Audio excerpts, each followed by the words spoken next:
Hello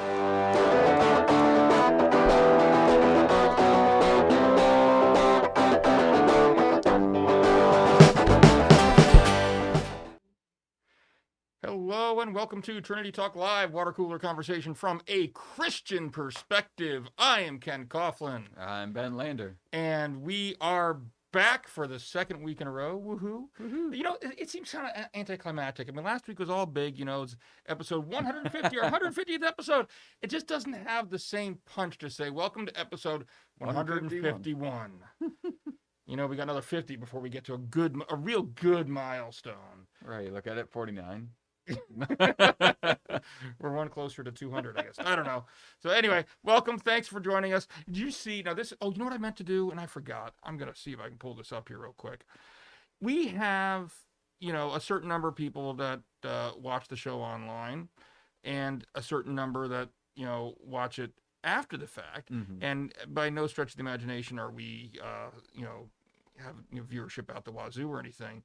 But just looking at last week's episode right now, it's up to 415 views.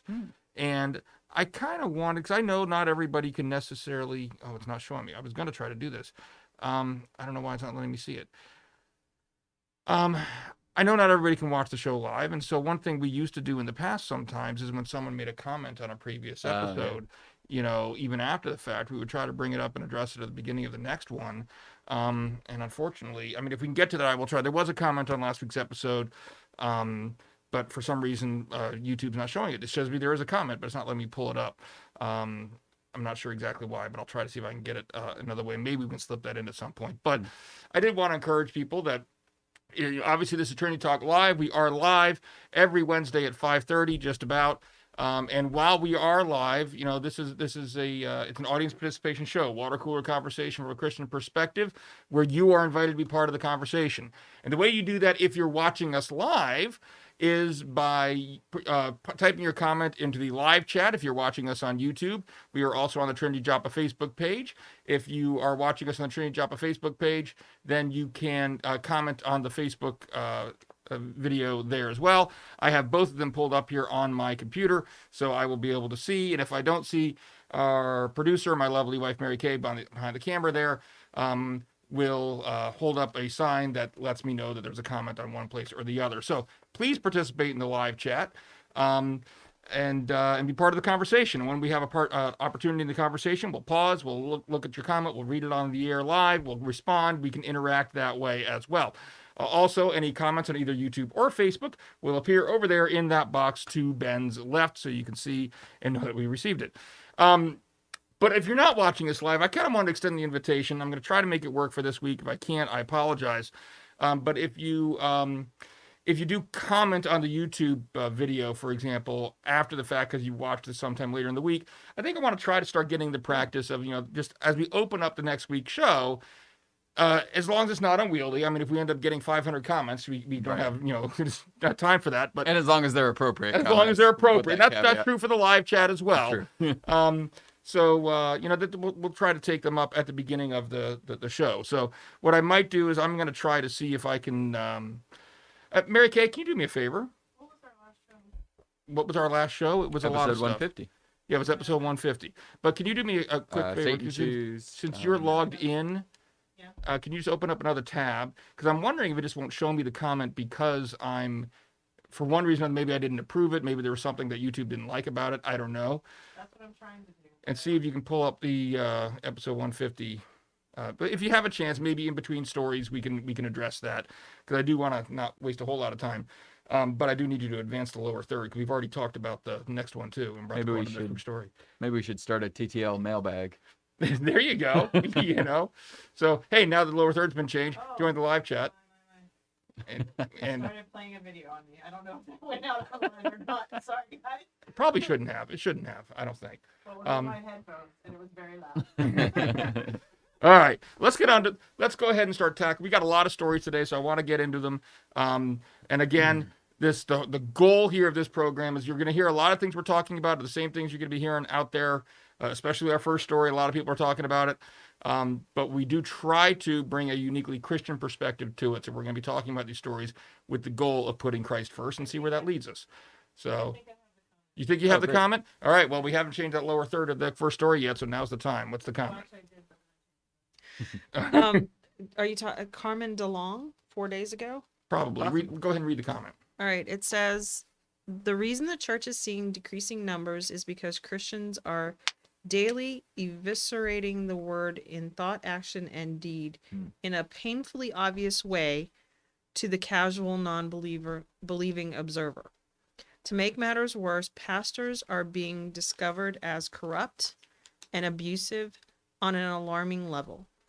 Few within the church are truly living IAW, Jesus' standards and In accordance expectations. with. Yeah. Jesus' standards. I'm sorry, it's a very small print. I gotta make it bigger. And expectations per the Gospels. Christians are daily spitting on the cross with a sweet smile on their face as they ask people to, quote, join us in church on this Sunday, as if people are stupid enough to walk into all manners of fraud and abuse. I believe an Ezekiel 34 day is coming when God will say, woe, shepherds, for feeding themselves and not the flock.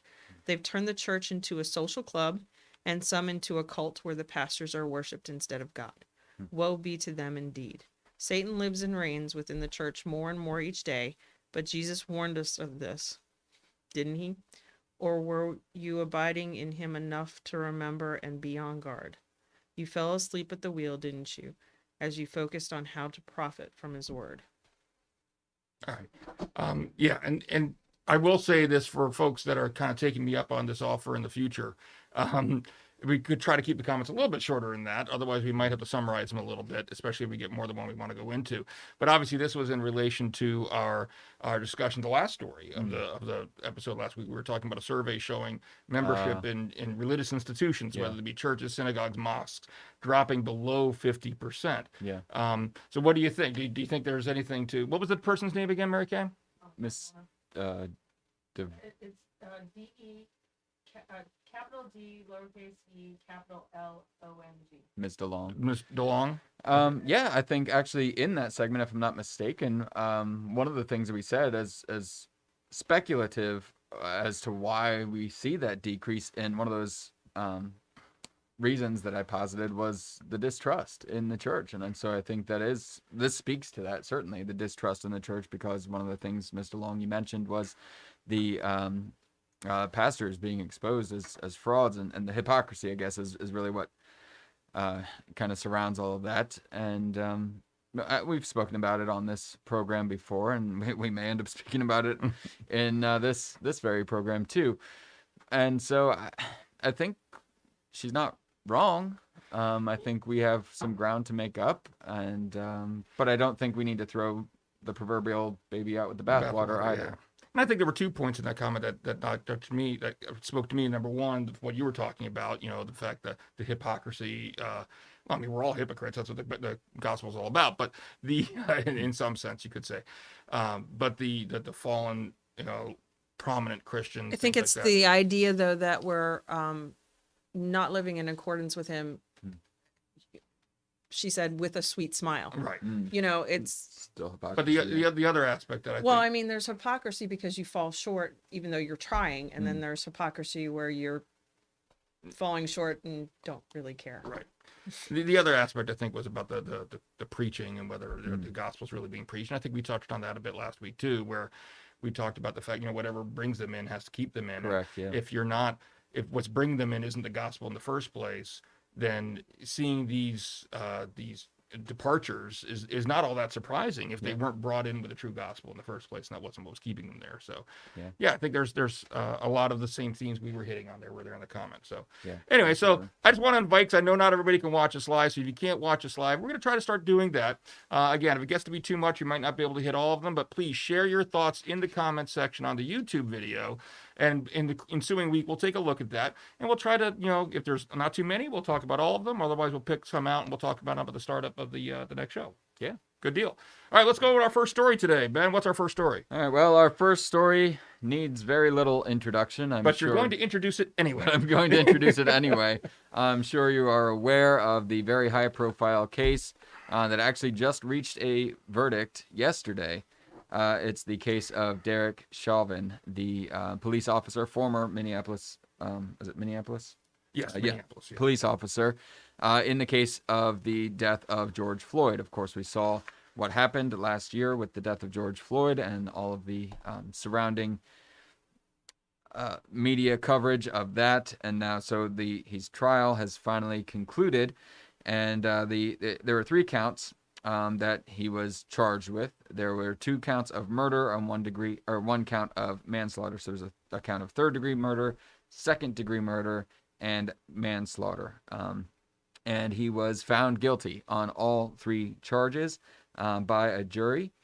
And so now sentencing will commence in 8 weeks. So during that time, there can be appeals and things like that. But this was, I'm sure many of you who are watching this can recall watching it. For us, it was yesterday. And as a crowd gathered around the courthouse, they were waiting with anticipation and bated breath for what the verdict would be, how it would come down. And now we have that verdict, and seems to be mixed reactions to that. And so what is the Christian reaction, or what is a Christian reaction to that? A Christian reaction. Well, I mean, look, we believe in justice, and we believe that the state exists to be the dispenser of earthly justice, and so there's an important role there. So my first comment would be, look, no matter how you feel about this verdict, you need to respect it. Yeah. You need to respect it. As a Christian, you need to respect it. Mm-hmm. Now, it doesn't mean you don't, if there's instances of injustice, that you don't speak out. I mean, obviously, God is still the ultimate authority, but the state exists for a reason, and if we don't show respect for that, then we are going against, I think, the biblical teaching. Now, as far as, putting my lawyer hat on now, as far as looking at this, I got to admit, I was intrigued by it a little bit, because when I first read the list of charges, he was charged with 2 different counts of murder and then also a manslaughter count. My first reaction was, without looking at the specifics for elements for each of the crimes, well, this must be just one of those cases where they charge you with multiple levels, but you can't actually be convicted of all. I mean, the classic example is where you, like in Maryland, you'll have driving under the influence and driving while impaired. Well, driving while impaired is what's called a lesser included offense of driving under the influence. It just has to do with the degree of intoxication while you're driving. But because, in other words, if you've been proven to have been driving under the influence, then by logical necessity, they had to go past driving while impaired in order to get you there. Right. It's completely subsumed in the definition of driving under the influence. And lots of times, I was a public defender for a few years, and a practicing attorney for 20 years. And I will tell you, it is the common practice, as it should be. I'm not disagreeing with it, for prosecutors, because they don't know exactly where a judge or jury is going to come down as far as what they're going to be convinced of. Right. And so they'll charge you with multiple levels in there, knowing that, okay, I can't convict you of all. Like they would routinely charge people with frozen, I think, right here right now. Okay. Because I'm getting nothing on YouTube. Look, the icon at the bottom, does it say we're on Wi-Fi or? Oh, I got us back. Well, no, I had us back for a second. Now I think I have us back on YouTube. So, all right. I might need to get a new cord there because I think it might not be latching in place and it's getting unplugged periodically. So I apologize for that. I don't know where exactly we went out, but what I was explaining the difference between what's called a lesser included offense, where, like, for example, in Maryland, if you have someone who's charged with driving under the influence and driving while impaired, the driving while impaired is what's called a lesser included offense of driving under the influence. It just has to do with the degree of intoxication you have while you're driving. And so in order to convict someone of driving under the influence, you would have had to, by necessity, go through and driving while impaired and actually prove more than that.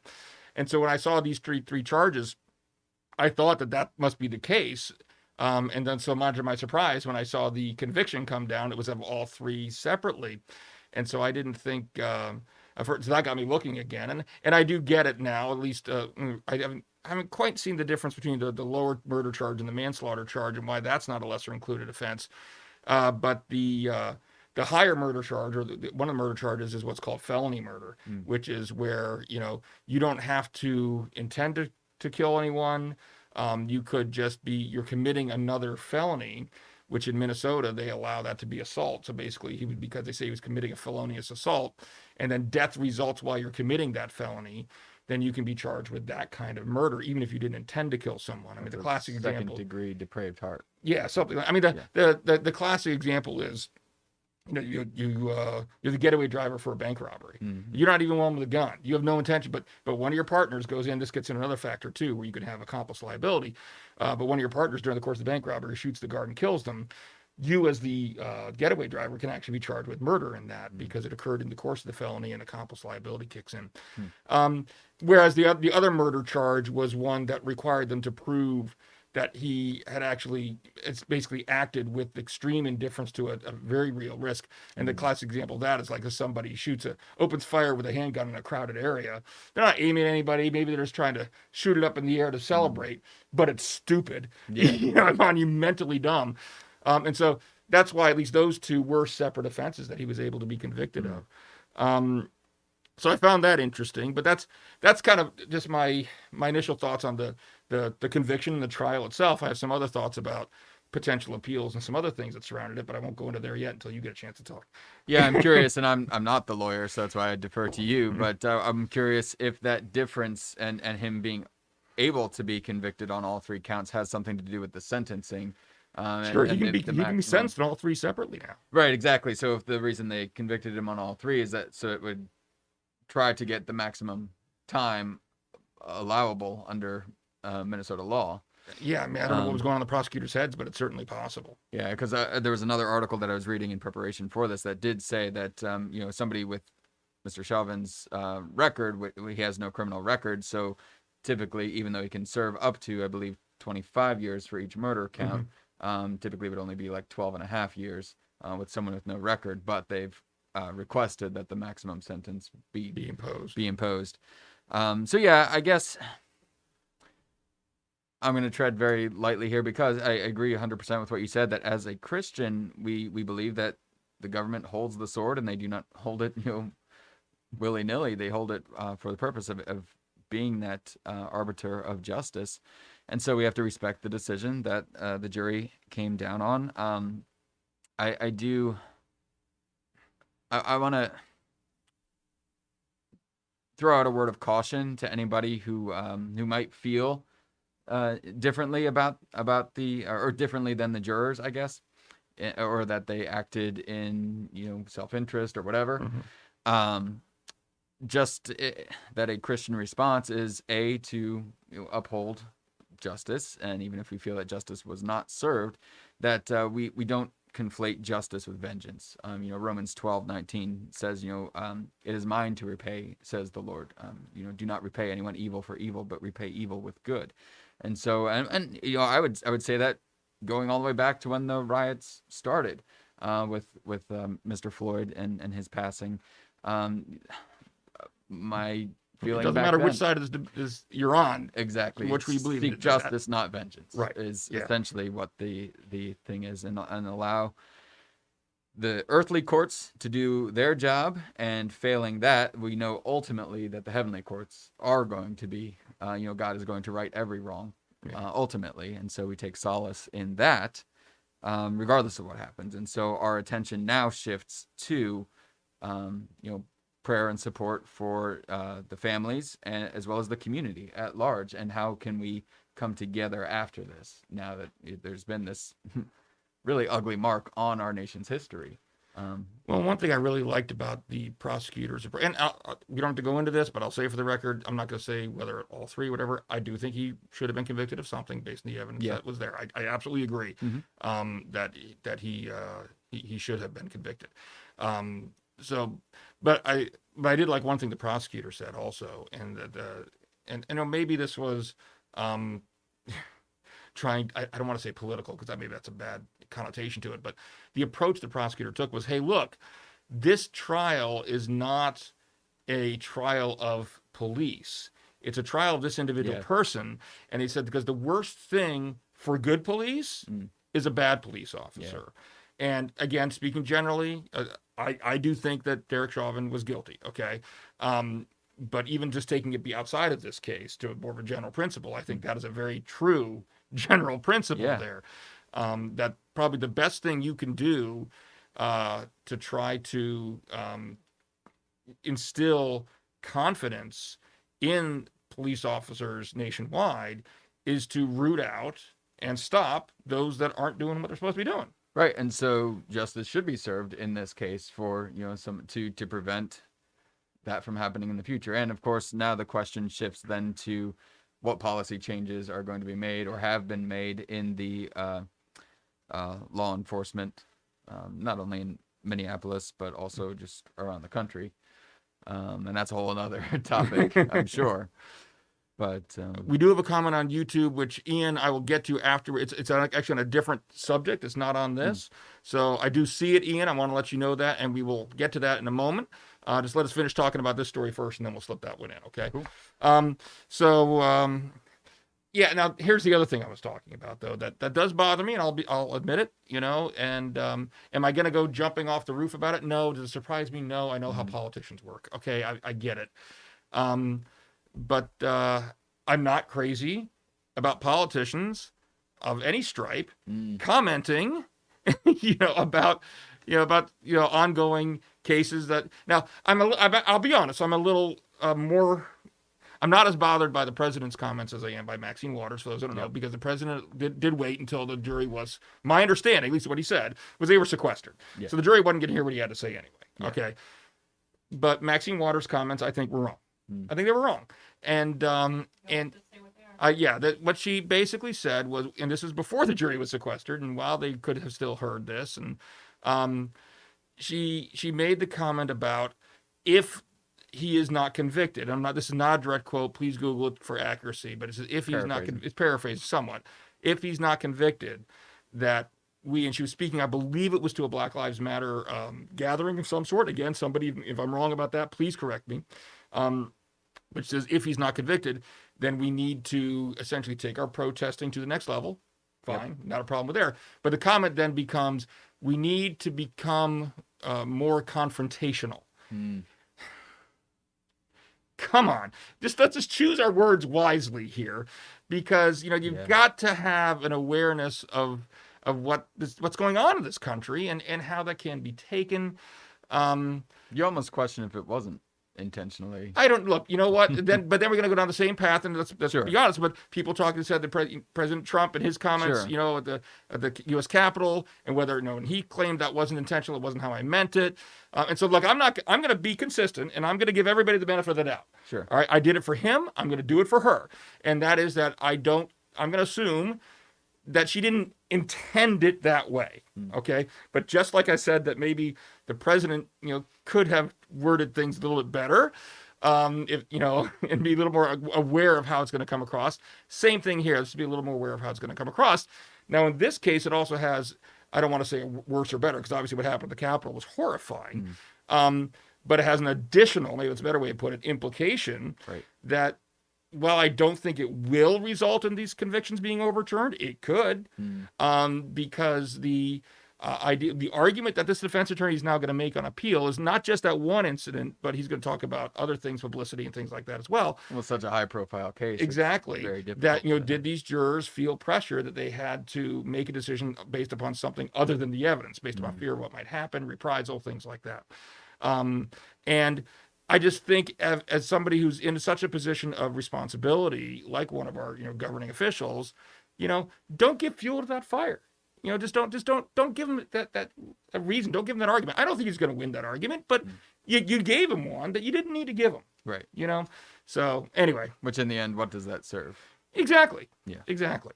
So and this is not, people who watch the show know I'm very pessimistic about politicians in general, but I think there's a rule there, a principle that we can all learn to follow, and that is, let's just think before we speak. Try to think about how your words could be taken. And that's not to say that we need to walk on eggshells. I'm not a believer. We talked about cancel culture, all that. Don't get me wrong. But just come on, let's just use a little common sense when we're talking. Or like the other thing you said that also can be taken is don't add fuel to the fire. Yeah. You know, other words to live by. Yeah. So, all right, Ben, you ready for this comment from Ian? I'm gonna let you field it. All right, I'm sure. gonna read it. It says, "Hey all, hope things are going well." They are, Ian. Thank you very much. Thank you, Ian. I've recently heard some weird things about the Enneagram. It was introduced to me as a spiritual personality test. What are your thoughts on the Enneagram? Oh boy. I actually looked into this a while ago, but it's been a while, so I'm going to let you go first, see if you have any insights while I'm Googling, because it's been a while since I've looked into this. Yes. Yeah. It's to my understanding, it's a personality test, a spiritual personality test. Full disclosure, I have not taken it myself. I've looked a little bit into it, but not fully. My initial thoughts on it, I'm kind of wary, I guess. Anytime that we are supplementing psychology with spirituality, or mixing the two, I guess, is a better phrase. Anytime you mix the secular and spiritual, I'm a little bit wary of that. So I'm hesitant to put much stock in it. We'll say that. Could it be helpful? I don't know for people. I do know there are other Christian commentators out there who've talked about, its close resemblance to a pentagram. It's just 9-sided instead of 5-sided, and there's that whole argument there. I guess take it or leave it, but I'm cautious about mixing any kind of pop psychology with spirituality. Yeah, and I'm just doing some quick refreshers on my own, because again, I remember looking at this a little while ago, probably about a year or two ago, but I needed a quick refresher. I'm looking at a website now from the gospelcoalition.org that talks about it. And it talks about how, like you're saying, it's a personality test that kind of breaks people down into, looks like 9 different types, is where you end up describing what type of person you are.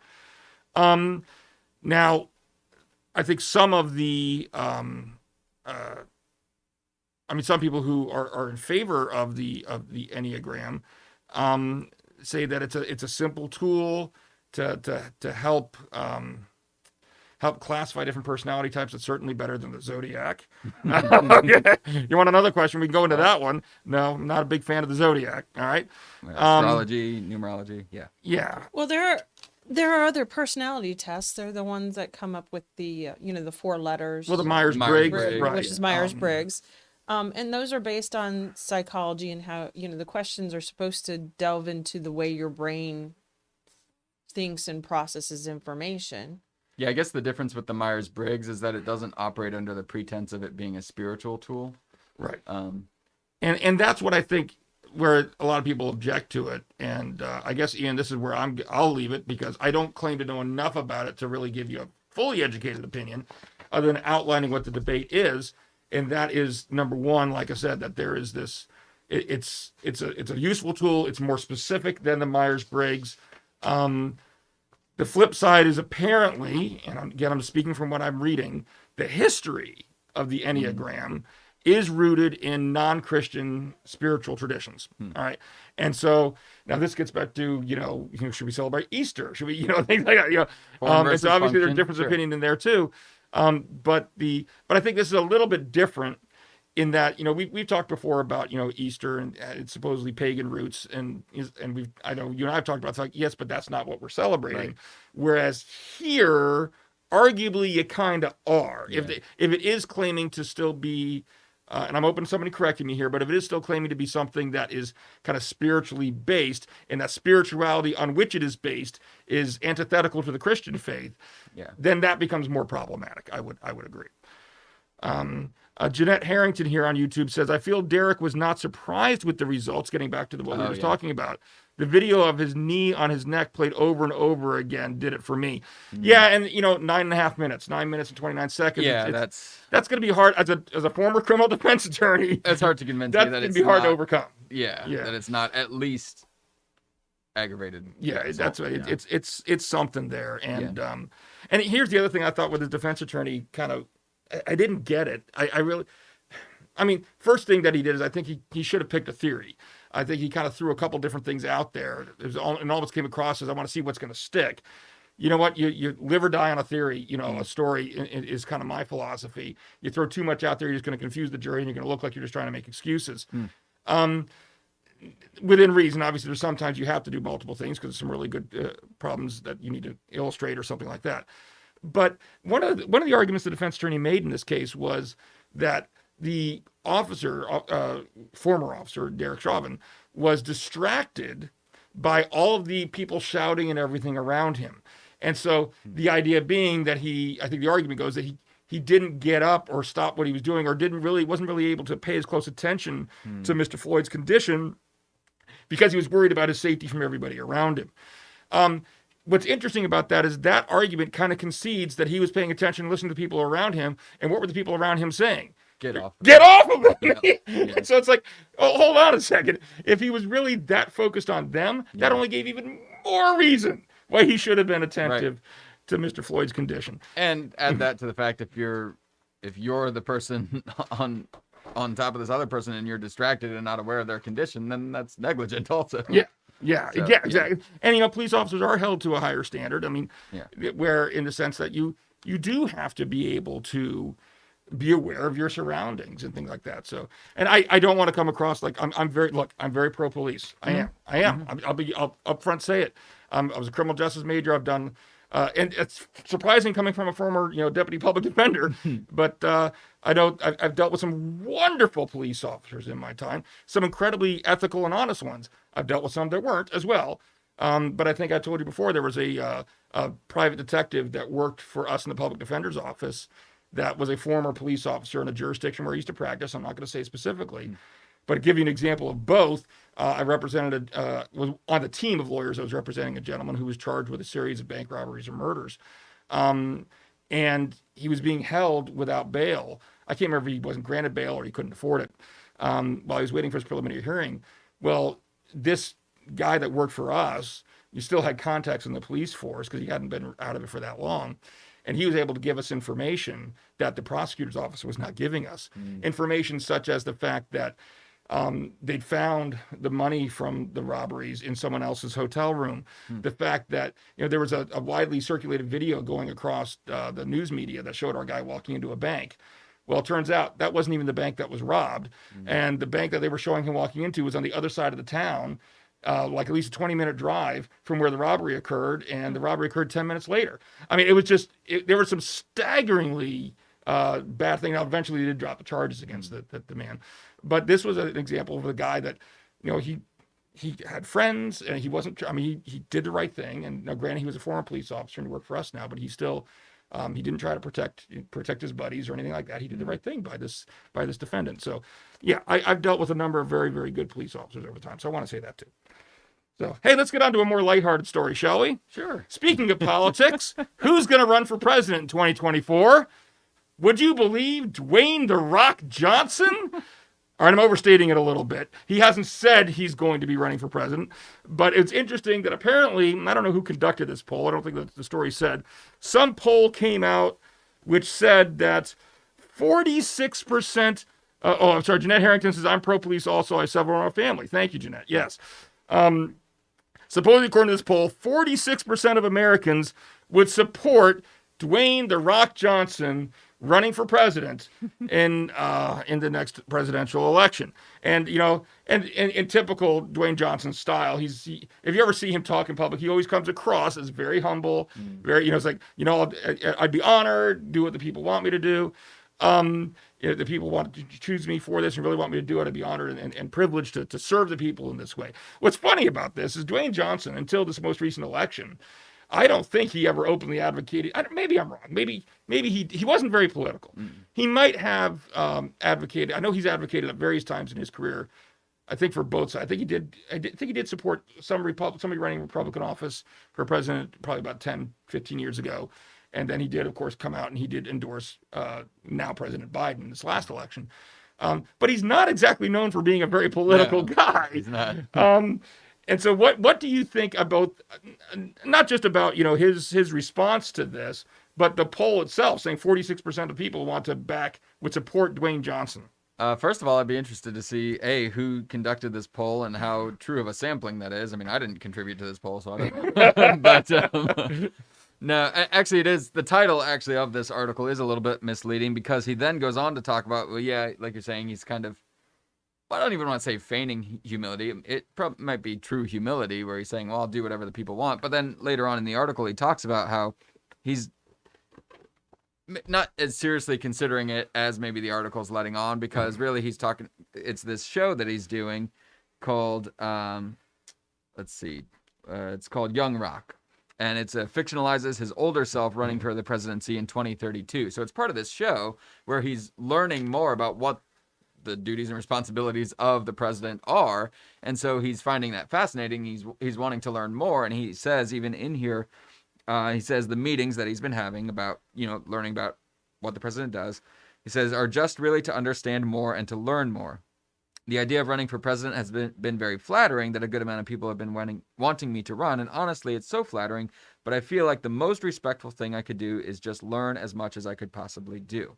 So right now he's really just gathering information. He's kind of in over his head. I think if he does decide to run, he's got a lot of learning to do, because like you said, I don't think he's been very political at all. And so that's certainly, but I mean, Hey, Ronald Reagan did it though. Yeah, Ronald Reagan. We've seen actors have, Arnold Schwarzenegger became governor of California, and so it's not unprecedented for actors to go. Sonny Bono, yep. Yeah, yeah. So I mean, it's not unprecedented. I think if he is really Sonny was nothing without Cher. I'm just saying. But I would encourage him, if he's really interested, to really learn as much as he can in these 4 years if he's seriously going to make a bid for the 2024 election. I don't know how well he'll do. I don't know if I would. Well, I don't know. I'd have to see I don't know. I know nothing about the man. Yep. I mean, I will say that, I like him as an actor. Sure. The Rock. I keep The Rock. Dwayne Johnson. I've described his movies to, I can't remember, it was one of my kids or something the other day, probably several weeks ago now. I said, the one thing about a Dwayne Johnson movie that I know going in is I'm going to come out with a smile on my face. It may be a horrible movie, all right? But he's fun. He's fun on screen. He is. He's likable. He's likable. I mean, and which may be a reason why he doesn't want to go into politics if he still plans on having that kind of acting career. He definitely has an image. And one thing you've got to say about Dwayne Johnson is brilliant at marketing his own brand, so to speak. And I don't mean to say that in such a way. I don't want to make it sound like because he's big he'll beat me up. I don't want to say like I'm saying like he's like egotistical and all. I'm not saying that. I mean, he's an actor. His job is to sell himself, to sell his brand. That's how he makes a living. Well, and before that, he was a professional wrestler. Exactly. So he's already kind of reinvented himself. Yeah, and he's brilliant at that. And I love what you pointed out here, because I thought the same thing. It's like, isn't it interesting, this is all coming up in the context of a television show where he is running for president. It's like, yeah, my feeling was the same thing. This is probably all just a marketing thing, because that's what he does, and that's what he's good at. My bigger concern was, I guess, if this poll is really accurate, what does that say? And I want to tread carefully. I don't want to make it sound like I'm saying, Dwayne Johnson should never run for president. He's completely unqualified. I'm not. My point, I don't know I have no idea. This guy hasn't said enough to know how he would be as president, what his positions are, what his stances are. And yet, somebody who we know virtually nothing about how he would serve as president, we got 46% of people saying they'd support him running for president. That's why I question that. Maybe it's just because of his likable personality. But if that's, and I thought the same thing, but if that's the same thing, what does that say about, I'm sorry, the mentality of the electorate in this country? Sure.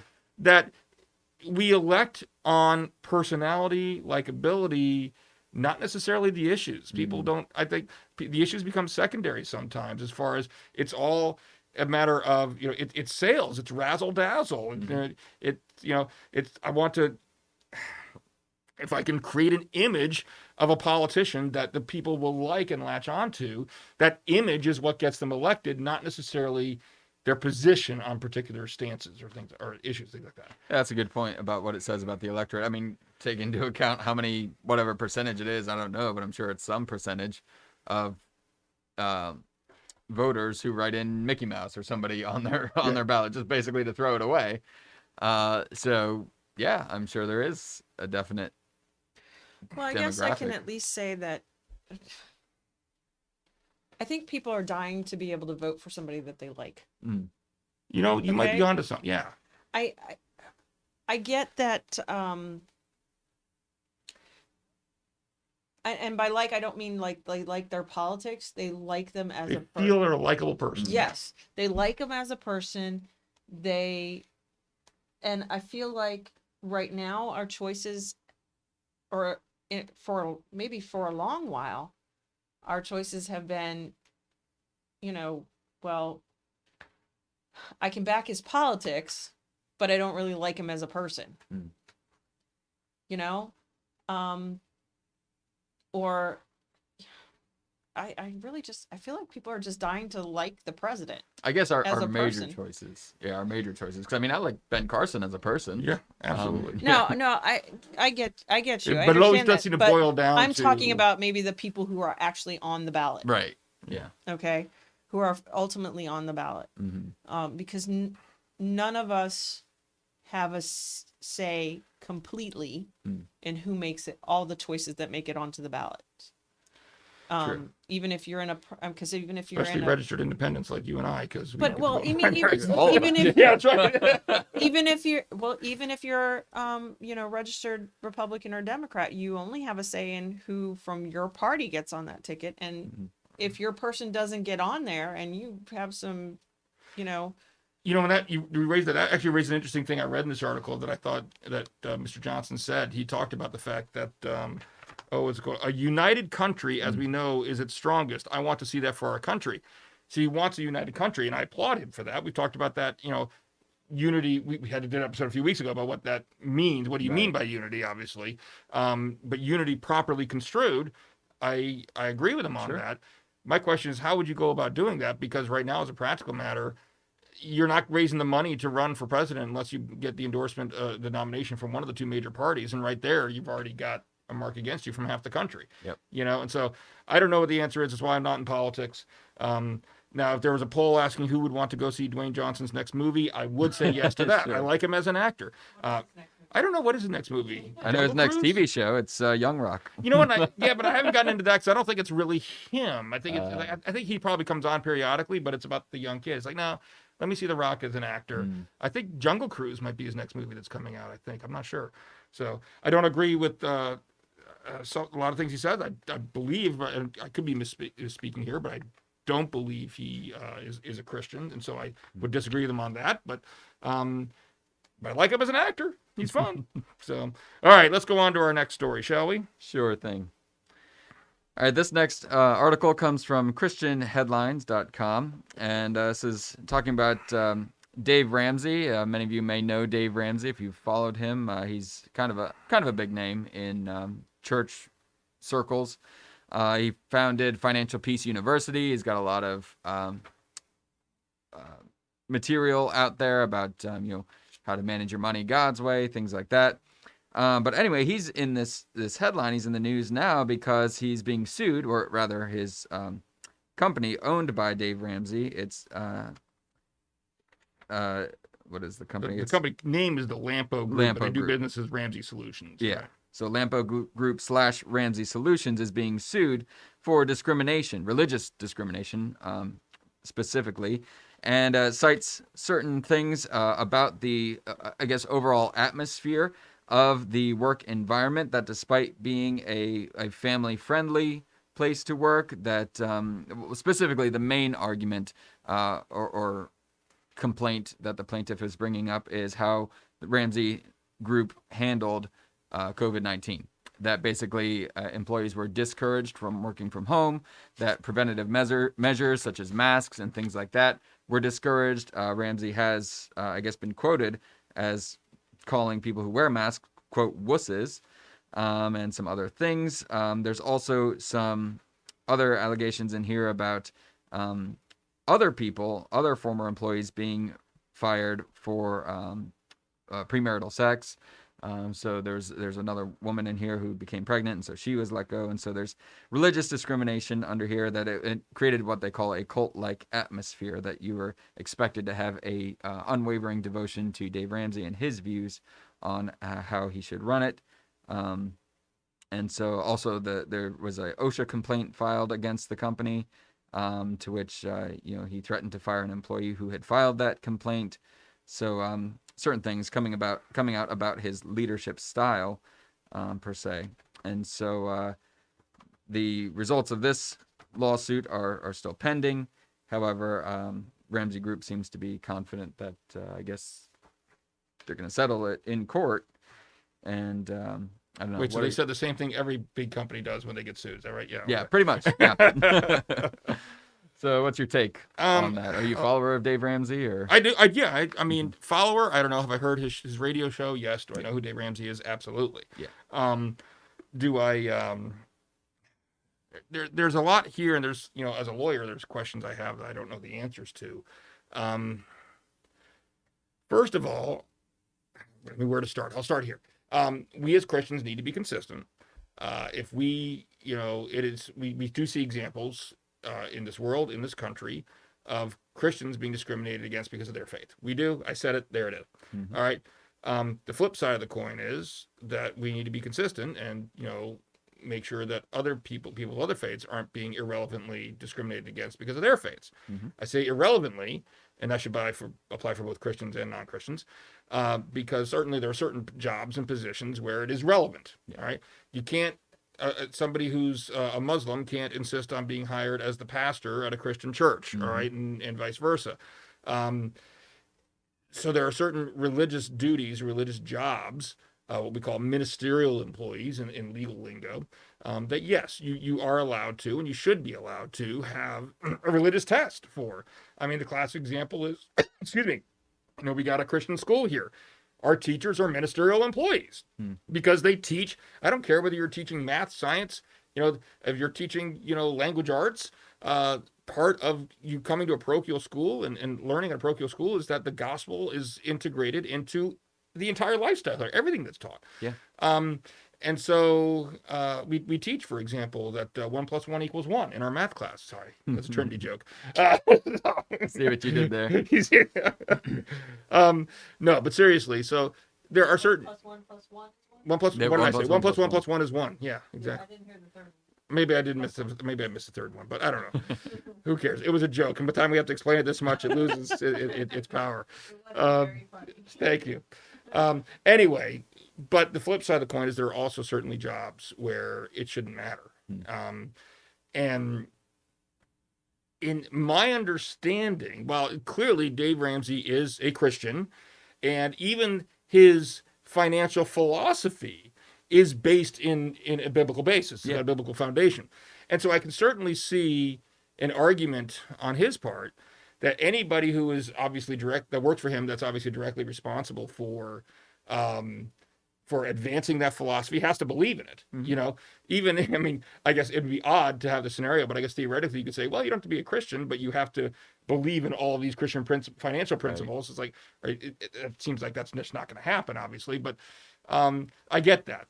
My understanding, they didn't explicitly say that, but just one of the passing comments in this article was that this was not this person. This person looks like a video editor, because they said they were doing editing jobs out in California. Yep. So in principle, do I think that, this person, if I'm right, they're a video editor working this job, should have both a legal and a moral right not to be discriminated against based upon their religion? In principle, yeah, I think I probably do based on what we see so far. In practice, do I think that what we've seen so far is indicative of that? I don't know. I mean, first of all, you've got this person making all these accusations and the company saying this is all completely false. All right. Yeah. So I don't know what the facts are going to be. I mean, there's some things that make me raise my eyebrows both ways. I mean, for one thing, just reading it, it seemed like the bulk of the complaints were he wouldn't let me work from home. Yeah. And it's like, okay, well, guess how much I got to work from home during this pandemic? When you're the guy in charge of the live streaming and everything? Pretty much not at all. So, I'm not going to give a whole lot of sympathy there. Some jobs you can do from home, some jobs you can't. And, and certainly in some people, a lot of people from here at Trinity, their jobs did allow that. And so we did allow that. But that's kind of an employer's call. Right. And you don't like it, okay, that's not really a reason to take legal action. Well, and particularly with that, when we did do some of the stuff at home, you've been allowed to take home equipment that it belongs to your employer, then you can work at home. Well, but ultimately that's the employer's the Yeah. employer's choice, prerogative to choose whether I they want mean, to do that. because Dave I mean, Ramsey he said he didn't want to do that for one reason or another. That's his prerogative. If that's really what it boils down to, and that, so I don't know. Again, we'll see the facts. But I will say there was one thing that Dave Ramsey said that did bother me. And I went looking for this, and it's not, as far as I can tell, it's not on the website anymore. At least I couldn't find it. And at the very end of this article says it's supposedly a quote from a Q&A segment about the company that was posted on the company website. He says, "I've got a right to tell my employees whatever I want to tell them. They freaking work for me." No, you don't. I mean, if that's legit, and again, I couldn't find it. I could not verify it. I went looking on the website to try to find it, and I couldn't. But if he actually did say that, and that's not woefully out of context and being misrepresented, then the answer is no. Okay. Right. Yeah. There are certainly boundaries on what you can do. Now, I got to say the premarital sex thing, assuming that they're applying that equally to men and women, then that's, I mean, he's allowed to do that. I mean, my take legally would be that's not a protected class. Well, my question with that one specifically was that they have under here supposedly a righteous living code of conduct. So Right. whether or not every employee is required to sign that code of conduct, then my assumption is that that's legally binding. If they break that, then As long as it's not a pretext or a way of getting around of discriminating based upon a protected class. In other words, if the code of conduct says you don't get pregnant out of wedlock, well, that's going to universally apply to women. Right. Whereas if it's don't have premarital sex, and you can show that you're not, the other thing is even if it says don't have premarital sex, if you're only enforcing it against women, then that's another problem. Sure. But if it just says don't have premarital sex, you're not discriminating, and you're applying it equally across the board, you're not discriminating based upon sex, then yeah, I mean that's to my knowledge, that's not going to be a problematic, and people might not want to work for you, but you know that's a different comes matter. down to prerogative. Yeah. Comes down to prerogative. So it's just hard to say until, you know, I'm sure more will come out, but that was my thoughts on it. Well, now, and so, yeah, I do agree with, and I'm glad you brought it up, the quote at the very end there. And if it is a real quote that's not taken out of context, then that caused me to raise some eyebrows too toward Dave Ramsey, especially because here you have, and this kind of goes back to that comment that we had from last week's episode, the hypocrisy thing. Here you've got kind of the log and the speck kind of scenario where you've got this this righteous living code of conduct where you're requiring all your employees to live righteously. That seems awful prideful to me. Yeah. that comment seems awful prideful. Not to be, you know, the one with the log pointing out the speck, but I mean, I guess that's... theoretically, could it be a matter that he's not expressing himself very well? I mean, he could be trying to say, look, I'm the one responsible for this business, so I got to be the one to dictate how things are done. I get it, but there's a line that you have to draw. I mean, you can't, you don't own your employees, you know? There's things that really are none of your business and none of your concern. There are certainly things that morally you shouldn't be doing, even if legally you can. And there are things that legally you can't do, you know? Oh, and one of those things, I think, further up here in the article where it crossed that line, I guess, was where they required the employees' spouses to also basically get on board with Ramsey's views of COVID. That's in fairness, that was an allegation, I think, in the complaint. Who knows if it's true or not? But yeah, that's a good example, though. Right. So that's a line. You don't own your employees. You certainly don't own your employees' spouses. Right. So, and the other thing I just wonder is like how, I don't even know if that would even be enforceable because the spouses aren't a party to the contract. Yeah. And so you don't have any what we call privity of contract between the employer and the spouse. I mean, unless you require them to sign some kind of contract as well, but then you get into what's called consideration issues. I'm going to lawyer speak. I'll stop. But this is legally very problematic. Yeah. I'd have a lot of questions about that. So we'll wait to see how this story unfolds, I guess. I think that's the punchline is, you know, I don't know. There were some cause for concern. I had some questions about the lawsuit itself. I had some concerns about that quote from Dave Ramsey. Let's just see what the facts show. Yep. So, all right. Moving on to story number 4, another fun one. Ben, do you like Home Depot? I mean, I go there. I just got mulch from there, so. There you go. But, you were supposed to be boycotting Home Depot, according to our next story. Why is that? Supposedly. Well, that was before I got this memo, apparently. But yes, our next story, several news outlets, but this one's from Yahoo News. says that Georgia faith leaders are urging the boycott of Home Depot over the Georgia voting law. Now, Home Depot is located in, their home office is located in Georgia. It's one of the many companies in Georgia that contribute a lot to the employment in Georgia. They employ, I think, 27,000 or something employees, something like that. But anyway, they're under fire or under boycott from several faith leaders in the community over their stance on the Georgia law. Now, if you're unfamiliar with the Georgia voting law, that was recently passed and really outlines restrictions that were not on the books that now are going to be on the books as far as preventative measures for ensuring voter confidence in the system. I guess that's the pretense is ensuring voter confidence in the electorate system. So some examples of what is going to happen with this voting law is that there needs to be special ballots created for nonpartisan elections. Ballots must be printed in black and white ink on security paper. There has to be a cutoff date of 11 days before a primary or general election or runoff election for mail-in ballots. A deadline for the issuance of absentee ballots of at least 25 days before the primary or general election or special election, 22 days before municipal general election or primary.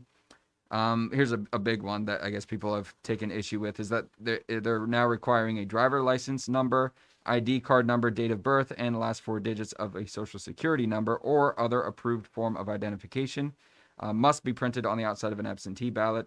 So before, I guess these were not required. Right. Georgia law, I think, already required ID to vote in person, but not absentee. And so now they're Correct. adding these requirements for absentee voting. So that all of this has come under fire, and I'm sure you've heard of this because it's been national news. The president has even spoken on this issue, and so now and certain companies have released statements on this. One of those being Home Depot. However, Home Depot's stance was really not a stance at all. They kind of pleaded advocacy. Correct. Yeah, they kind of pleaded the fifth, so to speak. They tried to remain neutral with this, and now the boycott is being called because they are not, quote unquote, being held accountable for where their dollars are being spent. Basically, that they're putting into the community, they're pumping the economy by employing all these people and doing all this business, and so these people who are calling for the boycott. So now you can't even stay out of an argument. Apparently, We'll get to that. Yeah. yeah. So that's Now it in a you nutshell. can't even say, I'm just gonna be here Well, and run my business.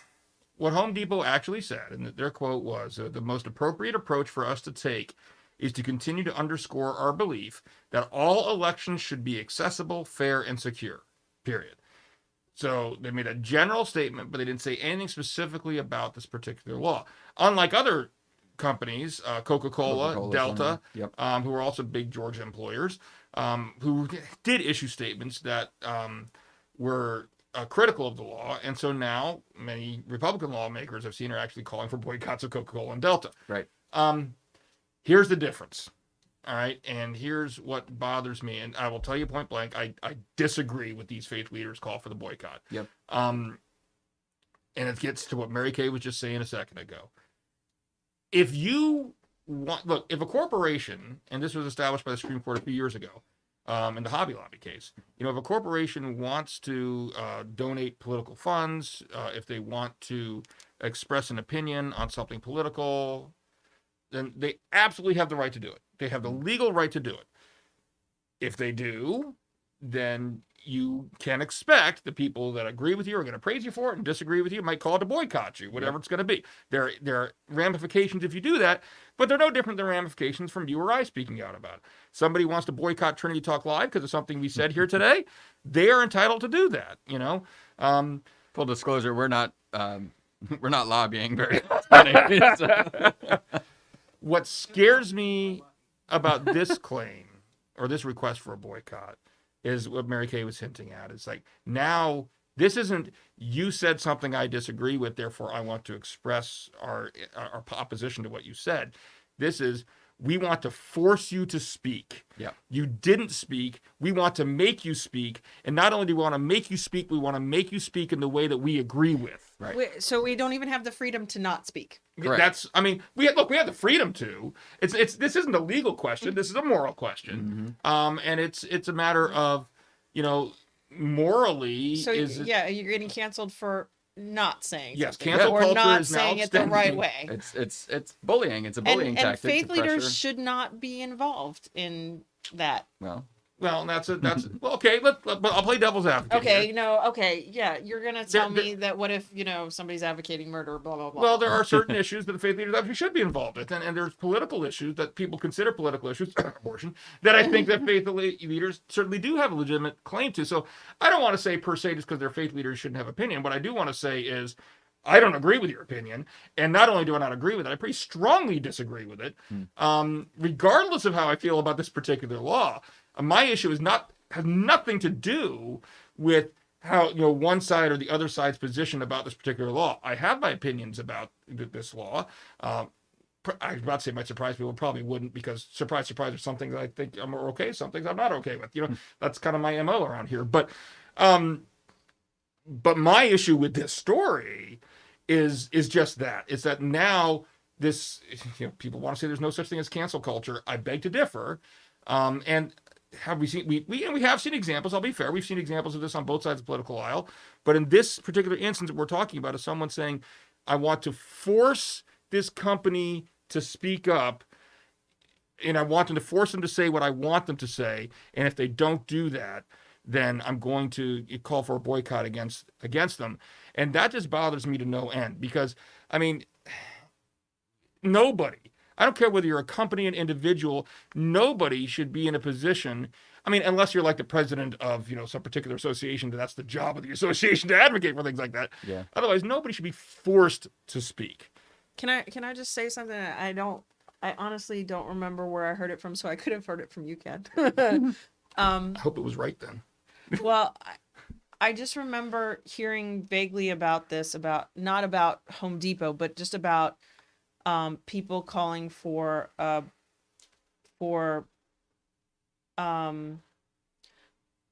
boycotting in general companies that don't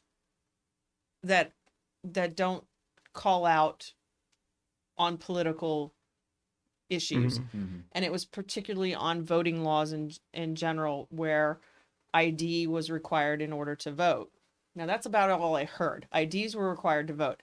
I didn't know whether it was absentee or in person or anything like that. And here in Maryland, it really irks me to no end that I don't have to really, there isn't a whole lot of standard for proving who you are when you walk personally into the polling booth. Into the polling place to vote. I think it would be very easy for somebody to pretend they're independent Mary Kay Coughlin and vote in my stead. Well, but I'm saying there's got to be, and that irks me. Okay, first off, I don't know what it's like to vote here in Maryland absentee ballot. I've never done it before. But if it would be what I would deem that easy to vote as me in person, I'm imagining how much easier could it be if somebody wanted to pretend they were me and take my vote and put it in absentee before I even got a chance to walk into the polling place. And suppose somebody pretended to be you as an absentee and then you went in person, so both votes get thrown out. What's going to happen there?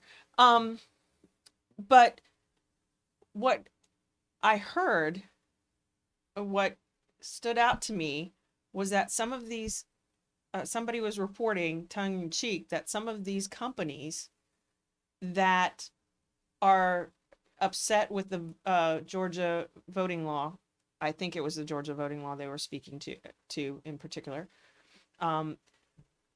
somebody took their stance on the Georgia voting law and set it right aside what their company policy was for their shareholders to vote and to vote by proxy or absentee. I don't know if because in the age of COVID, they're probably doing absentee ballot.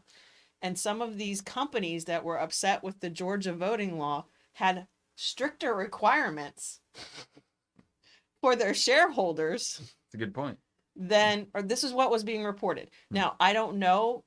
I haven't fact checked that, but if that's true, I find that quite hypocritical of these companies to say that Georgia shouldn't be requiring all this, but yet for their shareholders, they're putting down even stricter requirements.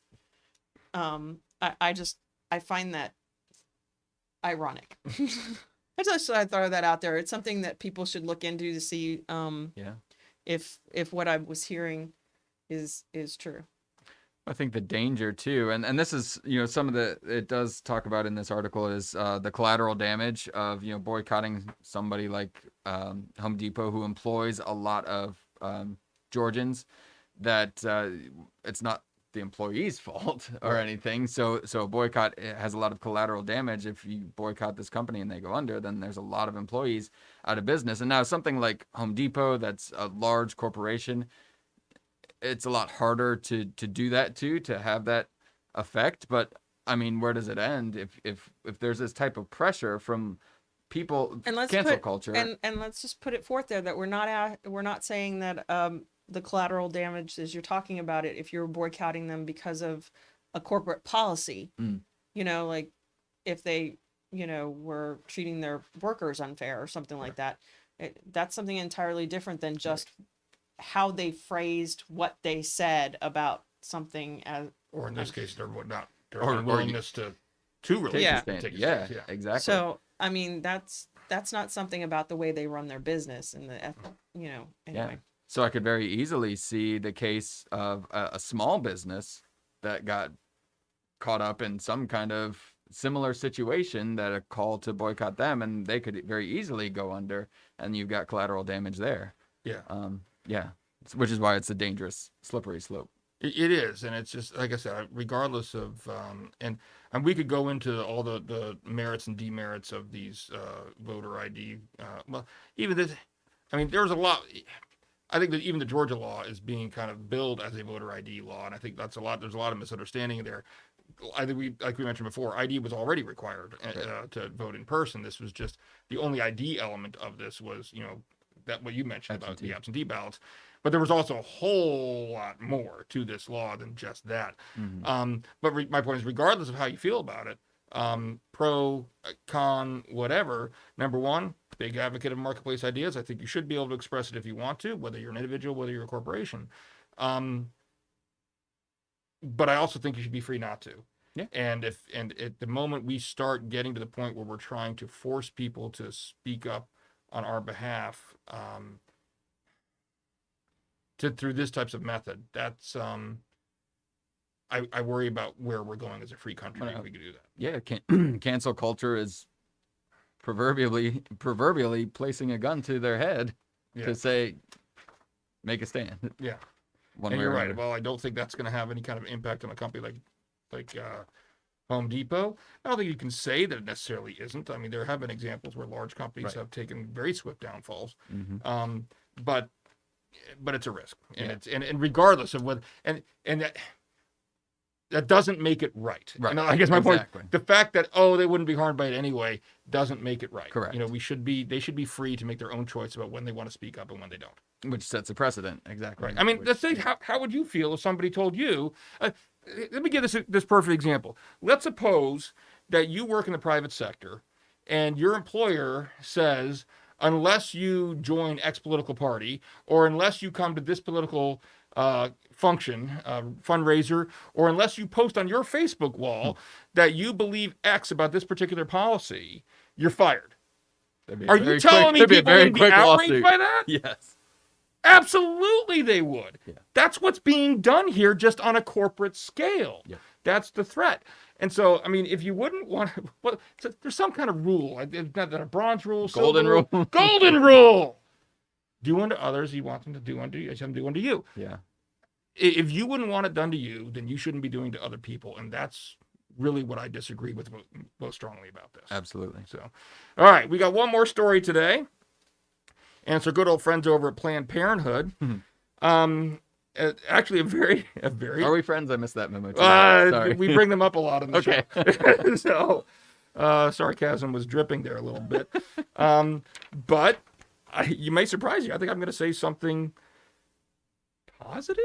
I don't know if that's the right word for it. You know, I'm going to give him a little bit of credit here about something. We'll see. Probably not what you're thinking, though. The Planned Parenthood Federation of America has created a new a committee board. They're calling it their Clergy Advisory Board. And what they're doing is they've got this advisory board that's made up of clergy in largely Republican-dominated states, is where they say at least a good portion of these clergy are coming from, not necessarily from more conservative religious denominations, mind you. Yeah. But I don't even know, it's not even clear in the article what the heck the purpose of this thing is, other than clearly to encourage people that, hey, you can still be a Christian or this faith group or that faith group and be supportive of reproductive rights. And they do say that they're trying to champion reproductive rights as a matter of faith, as being an outworking of different faith traditions, that faith could, they want to show how that faith could lead to advocating for what they call reproductive rights, which of course is, you know, pro-choice, pro-abortion. That's what it is. So I'm curious what you thought about when you heard that they were formulating this board. Big sigh. Yeah. Well, apparently, I was surprised to see that, because I thought too that it was a new board, but apparently the board's been around for a while. It's just that now they're, whether it's intentional or not, are recruiting Republicans or representatives from Those jurisdictions, those those jurisdictions states, whatever, who yeah. are traditionally red states. I question too what the purpose of this is. Certainly, at least one purpose is lobbying, for lack of a better phrase, for, hey, you can still be a Christian and be pro-choice. There's the pro-choice pastor. I think he's mentioned in here. And pardon me while I find his name. Yeah, Pastor Warnock, clergyman at the Ebenezer Baptist Church where Martin Luther King preached. And I find a lot of this is rhetoric. A lot of the argumentation for these, and I did notice on the list of all of these, and not that this is necessarily indicative of anything, but there's only 2 men on this board, one of them from California and one from There's a California joke there, but I'm not gonna make yeah, it. I'm exactly, not gonna make it. And Nebraska is the other one. With Hey, I the like 2 men. Nebraska. Go Big Red! Sorry, grew up in Nebraska. But a lot of these reverends are kind of repeating the same talking points and a lot of the same rhetoric of reproductive rights or sexual rights. And when you frame it in that way, it's a lot of jargon. Are there any Catholic priests on there? No, I don't know. There's a rabbi on here, and there's so it is from different faith backgrounds. It doesn't explicitly state There are no priests on there. I doubt, but I don't know. There could be. You never know.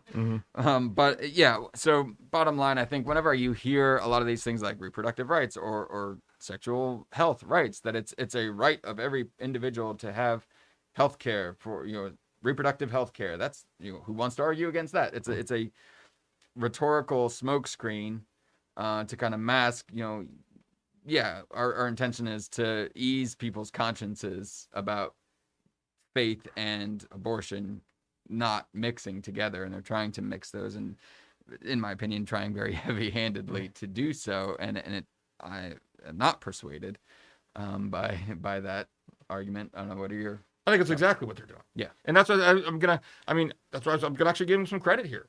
Strategically speaking, talking about mass strategy, this is brilliant. This is absolutely brilliant. Why do I say that? Because, no, I disagree with it, obviously, but I mean, why do I say it's a brilliant strategic move? Because there's a perception out there, and one of the leading talking points, especially of the pro-choice camp, is that the pro-life position is purely a religious position. It's purely, there's no logic behind it. There's no reason. You only believe it because the Bible tells you to believe it. And so now that perception's out there, what they're trying to do is they're trying to build on that and take that and say, oh, well, those of you that, you know, believe that you have to be pro-life because the Bible tells you so, guess what? You don't really have to be pro-life. You can be pro-choice. Come on over. You know, look at all these wonderful faith leaders that are telling you you can do this. So given the state where we find ourselves in our culture, it's a brilliant strategic move. It absolutely is. Now, do I think, maybe this will get me in some trouble. I'm not going to say, let me phrase this right. I'm not going to sit here and say that you cannot be pro-choice and be a Christian. And let me explain. Because the gospel is what the gospel is, and there's not a tagline, and therefore you must also be pro-life. That's not part of the gospel message. It's not. And I think, yes, we as Christians too often start tagging our own personal causes onto the gospel message as a necessary qualifier to become a Christian. That being said, if you are a Christian, the authority of the word and all that is all part and parcel of that. And let's just say, to put it mildly, have a very difficult time seeing how, and a lot of them, let's face it, a lot of them don't. A lot of these faith leaders, these faith traditions actually do diminish the value of God's word, and whether or not it really is infallible, things like that, and inerrant. In order to get where they need to go. Acrobatics, right? In order to get where they want to go, yeah. And they do. I mean, that's just the way those traditions work. Yeah. But if you really do hold the Bible to that level of authority, yeah, I have a real hard time thinking how you can't be an advocate for all life, including the unborn. That being said, this move, I think, also should. What's happened here is Planned Parenthood has looked at the culture, and they've thought of a strategy. They've learned from what's going on in the culture, and they've come up with a strategy of how to try to use that to their advantage. And I think that we also need to have a wake-up call, and that is, there is this perception that the pro-life position is entirely just boils down to nothing more than, well, the Bible says it, so you have to believe it. And it's actually a far more in-depth position than that. There's a group I belong to on Facebook called Secular Pro-Life, which is made up of people who are both, both a lot of people who are faith-based, who are Christians, and a lot of people who are not, but all of who are pro-life. Now, there are a number of very good discussions and arguments you can have to demonstrate to someone why the pro-choice position, the pro-abortion position just doesn't hold up without even mentioning the Bible. You can do it. Now, ultimately, does it all come down to God? Yeah, we talked about that before. You can't there's no such thing as right and wrong in the first place without God. Yeah. So it still all boils down to that. Yeah. But for a lot of people, people will acknowledge there's such a thing as right and wrong. So you can start from that point and then show from there, how the pro-choice position is inconsistent with itself. How, there's really no way, there is no logical way to argue for some point of life or someone becoming a person after conception. It just doesn't work. I'm not going to go into all those arguments right now, but it doesn't work philosophically, logically, whatever. And so I think that what we need to do is we need to kind of answer this call and say, yes, look, I do believe this because God it says in his word, and he's God, and that's the authority. But what God is saying also makes sense. Right. And here's why. Yeah.